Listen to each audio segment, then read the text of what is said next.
Ladies, gentlemen of the DC Universe, welcome to a brand new News Roundup video, DCU News Roundup video today, because we've got quite a few responses from James Gunn. It seems over the past few days, he's gathered to Threads and various other places to talk about the DCU with you guys, with some very interesting conversation starters. We've also got to talk about a couple of actors who might be returning to James Gunn's DCU, actors of whom James Gunn has worked with before. Later on in this video as well, I want to get into a little bit of a DCU leaked section because, as always, hypothetically assuming these leaks are true, it's always fun to speculate that way, but that's not me saying they are true. I need to stress that and more, guys, so go ahead and like this video if you do go on to enjoy it. I really appreciate you guys tuning into these news roundups, especially these DCU ones where there's so much potential with the universe coming our way. Let me know your thoughts on everything down in the comments below, and that reminds me, these DCU news roundup videos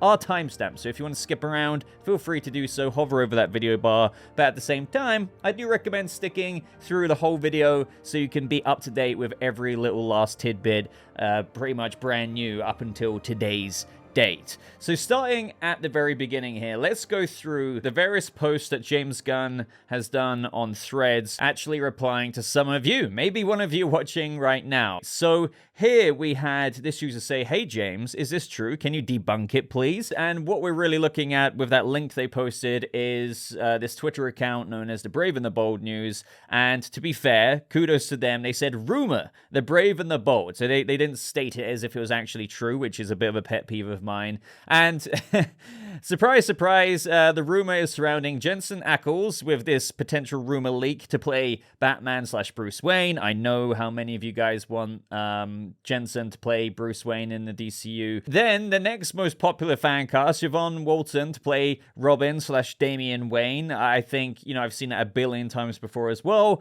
Wolfgang Novogratz keeps popping up for fan casts in the DCU to play Nightwing/Dick Grayson. A lot of you guys wanted him to play Superman, to the point of where he was fan casted so much to the point of where people actually thought he was one of the front runners auditioning for Clark Kent/Superman for the movie, which was never the case. It was just a fan cast. Either way, Clancy Brown to play Alfred Pennyworth. Never really saw that, but yeah, I think I could see that. But I think he'd be maybe a better kind of dad to Nicholas Holt's Lex Luthor, maybe a Lionel Luthor. I could see that. That'd be pretty cool, especially considering who he has voiced before as well. So this is just a rumor, and Gunn responded, and it's kind of obvious that rumor wasn't true anyway. There's no script yet. Of course it's false. So yeah, with regards to Batman, the Brave and the Bold, James Gunn said in the past, when it comes to casting for a movie, that won't even really be done until the script is even written, right? Which makes sense. However, I guess some people are still thinking that this rumor could be true, even though I personally think it's all about them wanting Jensen Ackles to be Batman and maybe a few other castings. But to be fair, there are some directors out there that when they write their own movie, they do write with a certain actor in mind. But when it comes to the Brave and the Bold, long story short, no script yet. Of course it's false, and I mean, with these rumors, guys, I feel like it's self-explanatory when you see a list like this. If you ever see a list like this in the future, I'm not saying that one of these actors wouldn't necessarily play a role in The Brave and the Bold or in an upcoming DCU movie. But when you see a list that is basically full of the most wanted actors to play certain characters in the DCU, yeah, you can kind of get the BS meter up on your watch and be like, okay, ding, ding, ding, ding, ding. So next up here, we have this user saying, "Hey, James, can you tell us what % are you at with the Legacy script?" So Superman Legacy. And he said, and I found this response interesting, 99.9%. "I'm always changing small things, but it's been essentially done since well before the strike." And that's what I found interesting. As far as I was aware, the script was done, even though he has actually said something like this before, in where he's actually even usually changing things up right until they kind of start rolling. James Gunn, not only being the director, but the writer of this movie. I mean, imagine writing your own Superman script and you're also shooting and directing your own Superman movie. You might go in there every now and again and be like, oh, I actually might maybe change this sentence here that I wrote down on my script to maybe just change things up for the better a little bit. Obviously, with what can come with that is, as they say, an artist's work is never done, or you could even go as far as saying maybe changing it up or constantly changing it could be to the detriment of the script, but I'm sure that's not the case. Plus, I'm sure he wouldn't change anything absolutely colossally massive. I'm sure it's just little tidbits of improvements here and there. Up next, with regards to Superman Legacy once again, some of you may remember the whole leak thing that came out that James Gunn debunked, so don't worry with regards to, oh my god, you're spoiling the movie for me. He debunked this, and it was a leak that was going around with regards to there would be a big conflict in the Middle East in where Superman would go over there. It had something to do with people stealing kryptonite, or not kryptonite, it was like Kryptonian tech, actually. And Superman, who's still searching for answers with regards to his heritage, like Krypton. He knows a little bit, obviously, with the pod and stuff in this movie, but the idea was that he's still looking for massive answers. He hasn't fit it all together yet. So what we have here is these users saying, so will there be any Middle East at all in this movie? And this other user said here, no, he debunked that rumor. And then the original poster said, no, he didn't. He debunked that there would be no said word there, YouTube demonetization in the Middle East. And that's when Gunn replies saying, well, I thought I was debunking it all. So essentially, James Gunn is saying here that he wasn't just debunking the whole conflict in the Middle East thing. He was debunking mostly everything from what we can assume here that came as a part of that leak. So Waller sending in the engineer or a couple of members of the Authority. It's important to know, though, that the members of the Authority might not be a part of the Authority because that could be established later on, but the idea was that Waller and Sam Lane would send in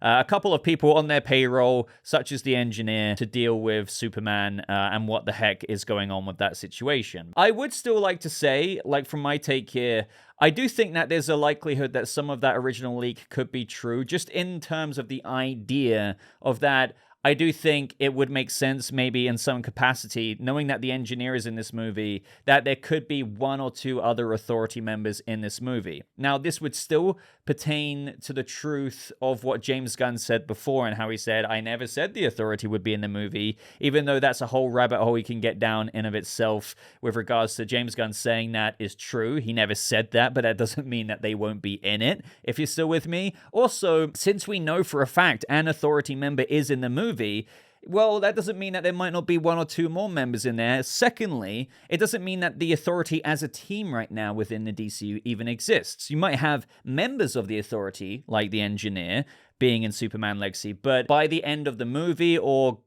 as we go on throughout the DCU until the Authority movie releases after Lanterns, that's when the Authority actually starts in the first place. And this will pertain to some brand new leaks that we're going to discuss a little bit later in this video, hint, hint. So either way, though, Gunn is saying that he's debunking all of it. Also, one more thing I want to add on to this is that I do think it's maybe likely that Waller will be in this movie as well. Viola Davis's Amanda Waller is in the DCU. We know that for a fact. She's literally got her own Waller show. It's kind of known as a Peacemaker Season 1.5. And, it's Amanda Waller, for crying out loud. I can imagine there might be some liaising going on if Gunn wanted to include a couple of scenes with government-type people in Superman Legacy. And you have to think that even if this leak, as per what Gunn is saying, he's debunking it all, that some of the ideas could be true in the sense of, well, Superman isn't like extremely well known, so that there might be some higher ups, as you would kind of assume, keeping an eye on this Man of Steel, potentially strongest superhero in existence on Earth. And that's something I'm actually, or at least a commentary or a subplot that I'm looking forward to being explored at some point. Now, next up, speaking of certain rumors and leaks getting out there. And I say it like that because there's some leaks that are interesting, but then there's some that get out there where you're kind of like, okay, well, I think maybe, just maybe, we could write this one off right away. Whereas there's some other ones, for example, the verified section on the DCEU Reddit leaks, where it's like, okay, at least they're labeling it as a part of verified. They've behind the scenes verified certain people that have come to them. And then there's a unverified section as well, where they're like, this part is like, we can't verify really at all. So that's the stuff you kind of want to wait to see maybe what pans out. And I find that stuff a little bit more compelling, especially as I keep mentioning in recent videos in how I've cross-referenced DCEU Reddit leaks from months and months and months back since the beginning of the year, and there's one certain post out there, or a couple, that turned out to be true as the year unfolded with announcements only revealing the truth of those leaks. But there's stuff like this that came out in the past couple of days where somebody asked, James, please let me know if the new rumor/scoop by Jody's Corner on YouTube is true. He says Waller's show is cancelled because of budgets. True or not? Gunn says it's bullshit. Waller is still being written by Crystal and Jeremy. And, Jeremy Carver from Doom Patrol, which, I'm very, very excited for. I think, given that the sense of the show is being described as a Peacemaker 1.5, I think Jeremy Carver is perfect for that. But yeah, this never really made sense to me. The DCU cutting Waller out because of budget. I mean, I guess to some people this will make sense. Those who are just like, oh, the DCU's gonna flop. Oh, Warner Brothers is in debt. They're gonna cut certain things. I get the narrative they might apply to that. But either way, again, no disrespect to the YouTuber here. I assume that they thought this was true information. But at the end of the day, it's been debunked now. Waller, and from what we know so far, the DCU Chapter 1 Gods and Monsters announcements, all 10 of them are going forward, at least as of right now. Do you know what I mean? I can't predict the future. The only time I think anything like this would be possibly true is when the DCU is a couple of projects in or so. I've said this before. I think, not only will Creature Commandos be happening, Superman Legacy, I think Lanterns will arrive on Max, I think the Authority will be made, but around about that time, that's when they'll probably take stock and be like, okay, so how are we doing? Are we still going to invest in all of these future projects based on what reception we've had so far? But as for before then, I really don't think so. I mean, unless Superman Legacy makes like $20 million or barely that in its opening weekend, then maybe they'll be like, oh god, yeah. But now, that just sounds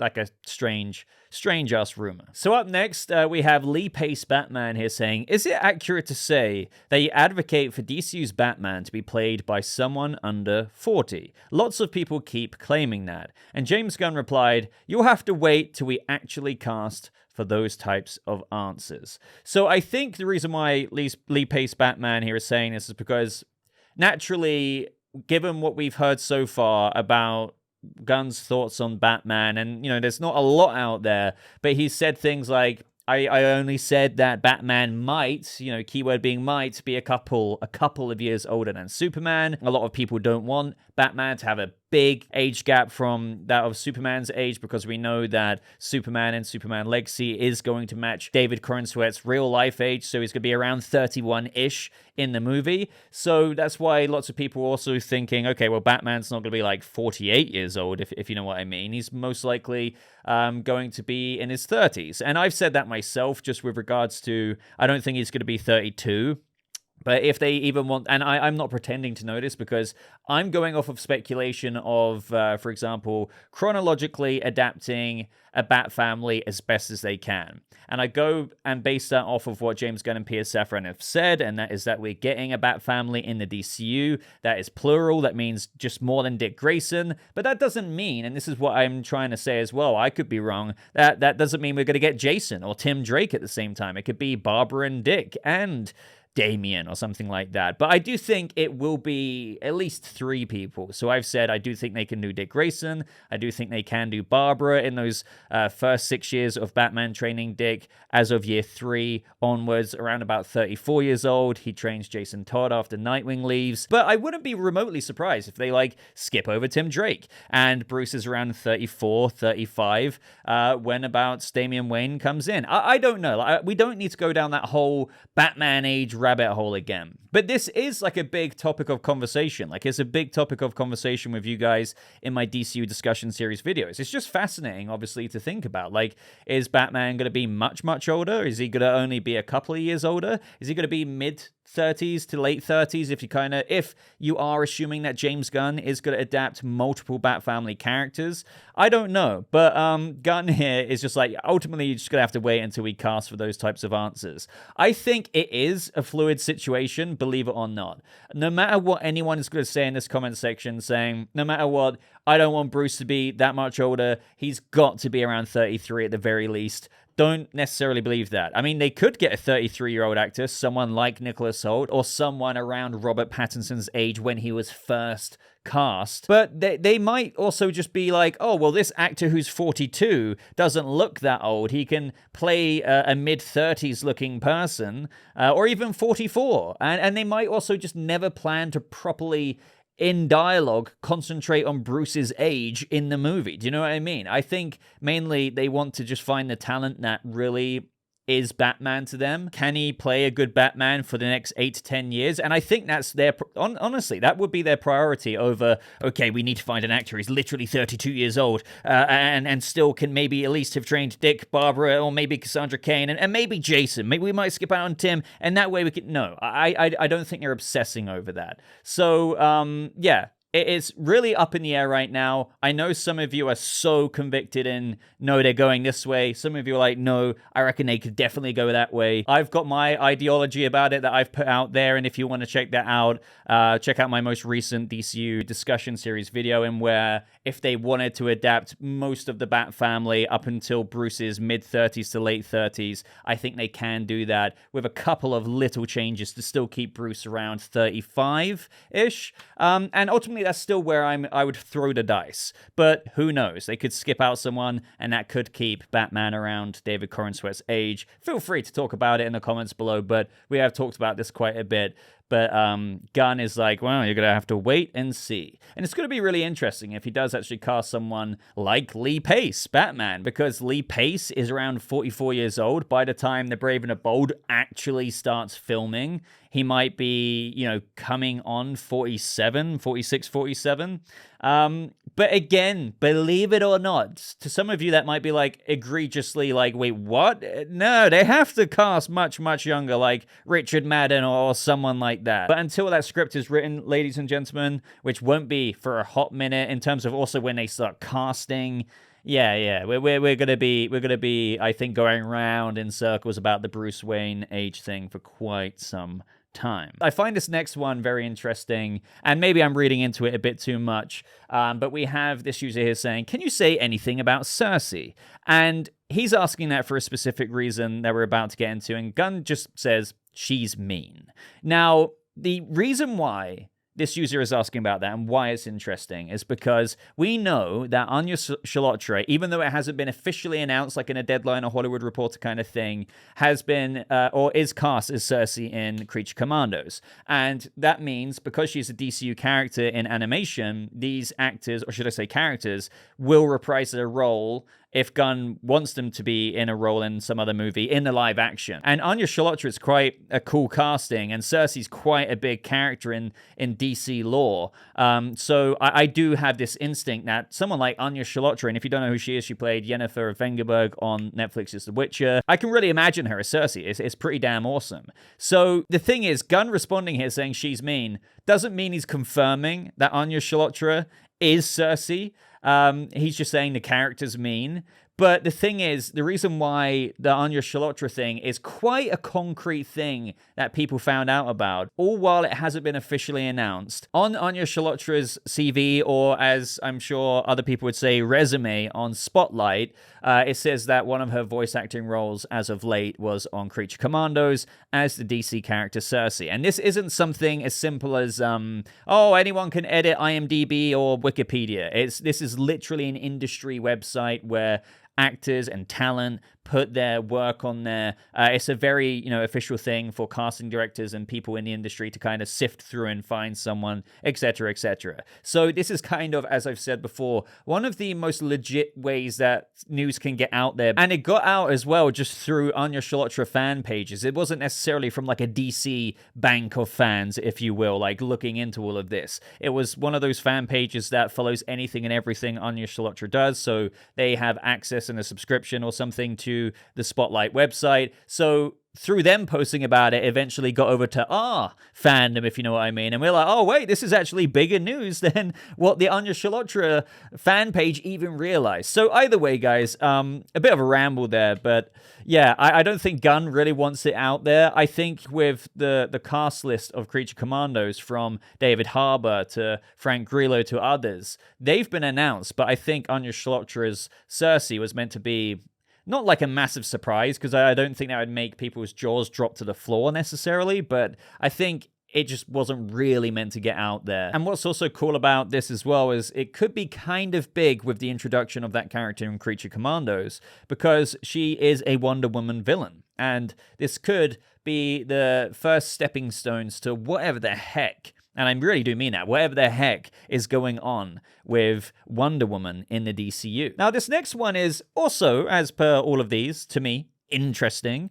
Kenny Sparks 90 here says, James Gunn, will we see Brainiac, Metallo, Cyborg, Superman, or I'm just going to say Mr. Mixie for pronunciation reasons, in future Superman movies? And he says, who knows what the future will bring? Right now, all I care about is legacy. So, yeah, I mean, I don't want to go too deep down this, because I know some people could be like, well, he might, for all we know, Brainiac could be in Superman Legacy, but he's not really going to give that away, is he? So he's just like, who knows what the future will bring? That's the thing. Or you can read it on the other side, and he's like, well, none of those villains are in this movie. And right now, all he cares about is Superman Legacy, meaning that Superman Legacy has some other kind of threat. You can go and speak about this for hours, technically. So what we're going to talk about next, just before we get into the leaks part of this video, is a couple of other very interesting tidbits. First of all, here we have on James Gunn's, I believe, Instagram story, posting this, a picture of Dave Bautista in his parking spot saying, hey, Dave Bautista, I can't believe you're parking your body in my space, which is, you know, very intriguing, considering that means Bautista is potentially over there on official business. But then you go to Bautista's Instagram profile, and he's uploaded a post saying back to work, and he's reading a script, and this was all around the same time. I don't think it's a leap or a stretch to say that maybe Bautista was actually coming in to talk to Gunn about a future role in one of the DCU movies. Could it even be Superman Legacy? I don't know, but people are really looking into this. I mean, of course, it could be one of the future projects like Lanterns or The Authority. I don't know. We can't say for sure, but I do think this is a very positive sign to indicate that. It wouldn't be remotely any surprise for Gunn to work with Dave Bautista again, especially as James Gunn has said that he will be working with the Guardians cast in his future DCU. It's just at the time, obviously, it's kind of like God knows when that will be or what projects Chris Pratt or whoever could be in. But Dave Bautista could already be reading, this is the bottom line of the situation, for a project or one of the first projects in the DCU. So I would love to know who you think that would be. I really don't know, by the way. It could be absolutely anyone. Could it be one of the Authority members that could be also appearing in Superman Legacy alongside the Engineer? Could it be someone in Lanterns? But also, another actor in this last tidbit before the leaks could also maybe be returning to DC. And that is none other than Joel Kinnaman. So we have this headline here from Deadline saying, and whether he'd return to the DC Universe. So this doesn't really mean nearly as much, in my opinion, as what we just went over with Bautista being a much more stronger tease. But at the end of the article, it says, and they've teased it on other social media saying, oh, he's teasing, you know, about the DCU. But they say, when pressed on whether he'd like to return to the DC Universe, so whether he'd like to, after his character Rick Flag in the Suicide Squad films was killed off, Kinnaman responded, if I were ever to do something, I think it would have to be some kind of nasty villain in a big costume of some sort. Something that would not make people associate with Flag. And that's just like a, well, obviously, right, kind of answer. And maybe the way he was talking about it, people were reading into saying, okay, so that's the answer he's giving now, but maybe he kind of knows with his relationship with Gunn that he does have a future. I mean, this is an 8 to 10 year plan, but he's not exactly going to divulge exactly what that is now. And this is definitely possible. Now, I don't think James Gunn, with the somewhat reboot here, is going to be retconning Rick Flag's death. If he comes back, it would most certainly be another character. Think Nathan Fillion. Technically, he was TDK in the Suicide Squad, and now he's playing Guy Gardner in Superman Legacy. Rick Flag had a much bigger role. This is the only thing, right? In the DCEU movies. And not only that as well, we also have Rick Flag Sr. in Creature Commandos. But if Joel Kinnaman was to come back in the future, then just pretend in your heads that Rick Flag Sr., his Rick Flag son, looked completely different. I don't know, guys, but just wanted to put this out there, like bookmark it in your heads. that, you know, maybe Joel Kinnaman could return one day. I think he's such a fantastic actor. I'm a huge fan of his. I love him in so many things, from Altered Carbon to For All Mankind, you name it. Obviously, Rick Flag as well. Lots of people are saying that they can see him as Sportsmaster. I could see that. But there's a variety. There's an endless list of DC characters that Joel Kinnaman could pull off. He's one of those actors who has a really good range. So I would love to know your suggestions down in the comments below. So lastly for this video, guys, we have a little update with regards to leaks for the DCU from Daniel RPK. Now, Daniel RPK, many people know about him. He's got quite a few things right, a few things wrong as per the scoop of life, but most recently he's had quite a bit of success, which is with regards to Fantastic Four, which was quite a big win because I believe he was quoted in actually major trades reporting the casting info from Deadline to the Hollywood Reporter. So what he's saying here, again, isn't mind-blowing, and it goes back to some of the conversations we've had in this video. So he's saying that Superman Legacy will film from March till July in Atlanta. So this isn't like mind-blowing information there. We know they're shooting in Atlanta. We know, though, that they are shooting all around the world as well, according to James Gunn.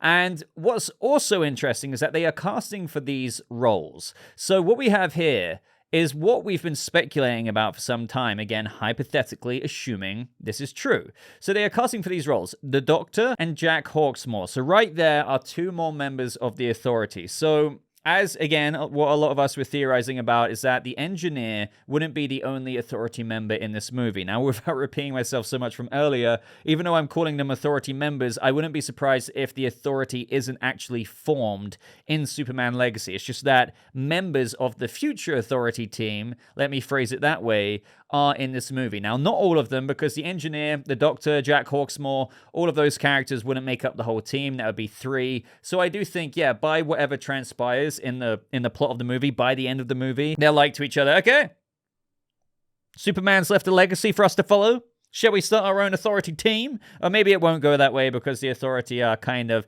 you know, they might butt heads with Superman with regards to the way they approach things in the future, which could be a whole future storyline for Superman to kind of go against them. We don't know. But either way, the Doctor and Jack Hawksmoor, guys. Let me know if you're surprised by that. Let me know if you're not surprised. I'm personally not. I might go a bit more in depth with this, with regards to character breakdowns for those characters or just the Authority in general in a whole separate video. So up next, Mar and Pa Kent. We've heard that one before. I really want Jonathan Kent to be in there, as well as Martha Kent. Some of you don't. I understand why, but personally for this iteration, I think it'd be really refreshing. We've heard about Steve Lombard before. We broke that down not so long ago. It'd be a bit of a comedic role. And then minor roles for the government. That makes sense, given whatever the plot's going to be. This doesn't mean the whole Middle Eastern thing's true, but, you know, you'd have to think there'd be some kind of government things happening in this movie.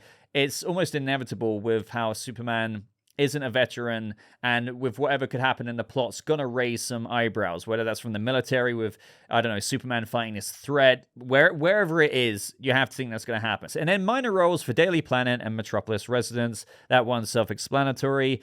DCU Updates, who's also reporting this, says he also confirms that they are looking for a person of color for Perry White. A lot of people are thinking that this could be what Giancarlo Esposito was talking about, but I'm not saying that's not true, but Giancarlo Esposito was pretty adamant that he wants to play a hero, so it could be like an older DCU hero who's been active for quite some time in the DC Universe, but let me know who you think this could be. And then, according to Daniel RPK, the rumor still is that Kurt Russell is Jor-El, but he's looking deeper into it. So that one is heavily rumored.